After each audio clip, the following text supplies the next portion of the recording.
আসসালামু আলাইকুম। আমার পিছনে যেই মসজিদটি আপনারা দেখতেছেন, এই মসজিদটা সিঙ্গাপুরের মসজিদ।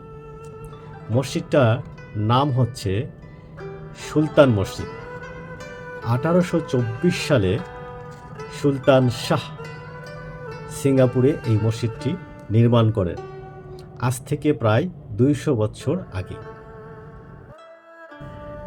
এখন আমরা জানব যে সিঙ্গাপুরে কোন ধর্মের মানুষ কত পার্সেন্ট বসবাস করে।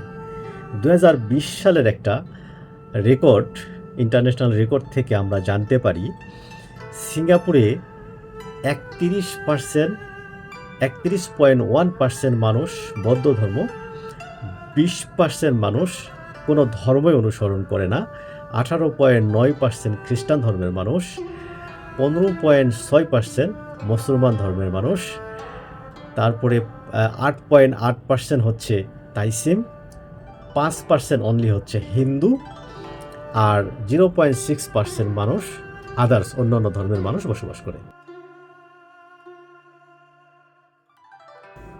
আমরা জানি 1824 সালে, অর্থাৎ আজ থেকে 200 বছর আগে, তৎকালীন ব্রিটিশ আমলে ব্রিটিশ সরকার টমাস সিঙ্গাপুরের সুলতান শাহকে মাত্র $3000 অনুদান দেয় মসজিদটি তৈরি করার জন্য।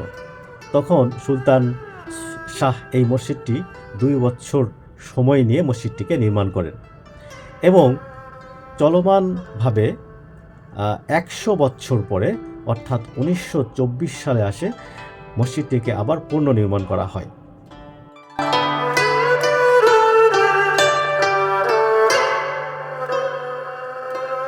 এটা হচ্ছে মসজিদে ঢোকার প্রধান গেট। যখন এখানে আপনি ঢুকলে অসাধারণ একটা ভিউ দেখতে পাবেন। যেমন মালয়েশিয়া সিঙ্গাপুর একসময় এক ছিল, তখনকার পুরাতন ঐতিহ্য কিছু সংস্কার এখানে তুলে ধরছে। পাশেই এগুলো হচ্ছে খাবারের দোকান। সিঙ্গাপুরের এই জায়গাতে মসজিদের আশেপাশে, অর্থাৎ বাইরে যেই জায়গাগুলো, এখানে পর্যাপ্ত পরিমাণে মুসলিম হালাল ফুডের ব্যবস্থা করা আছে এবং এই দোকানপাটগুলো সব ইসলামিক প্রোডাক্ট বিক্রি হয়। এই প্রোডাক্টগুলো দেখতে অসম্ভব সুন্দর। যেহেতু এখানে সিঙ্গাপুর ডলারে সব কিছু বিক্রি হয়, দাম অনেক বেশি। এগুলো খুবই সুন্দর, অসম্ভব সুন্দর প্রোডাক্ট। কেউ কিনে যদি দেখার মতো এত সুন্দর সুন্দর প্রোডাক্ট এখানে বিক্রি হচ্ছে। চীনামাটির জিনিস, বিভিন্ন প্রসাধনী, ইসলামিক প্রোডাক্ট, এভরিথিং এখানে আপনি পাবেন।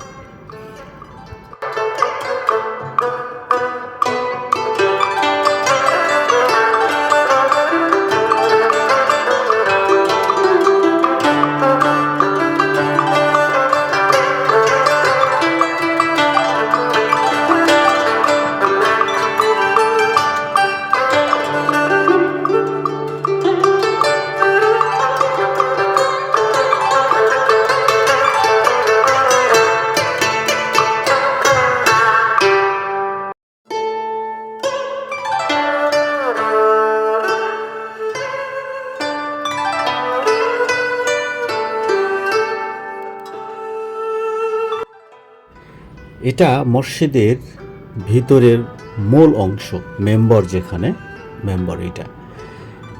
মসজিদের ভিতরে ঢুকলে অনেক সুন্দর পরিপাটি, ডিসপ্লেগুলো খুবই সুন্দর, কিন্তু পুরানো যেই মোজাইকগুলো, এই যে থাম্বায় দেখতে পাচ্ছেন, পুরনো সেই মোজাইকগুলো এখনও এখানে তারা রাখছে।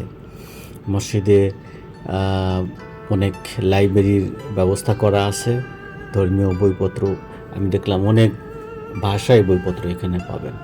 এটা দিয়ে আপনি উপরে যাইতে পারবেন মসজিদের।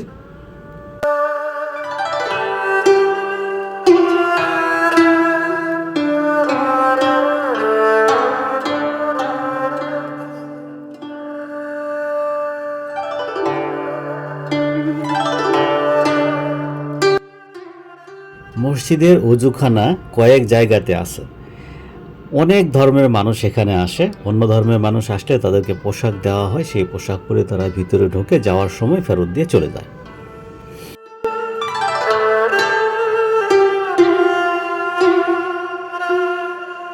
মসজিদের অপোজিট পাশ থেকে এই ভিউটা নেওয়া। আশেপাশে এত পরিষ্কার পরিচ্ছন্ন সুন্দর, যদি কেউ সিঙ্গাপুর এই সুলতান মসজিদ দেখতে আসে ভালো লাগবে ইনশাল্লাহ। ভালো থাকবেন, সুস্থ থাকবেন, আল্লাহ হাফেজ।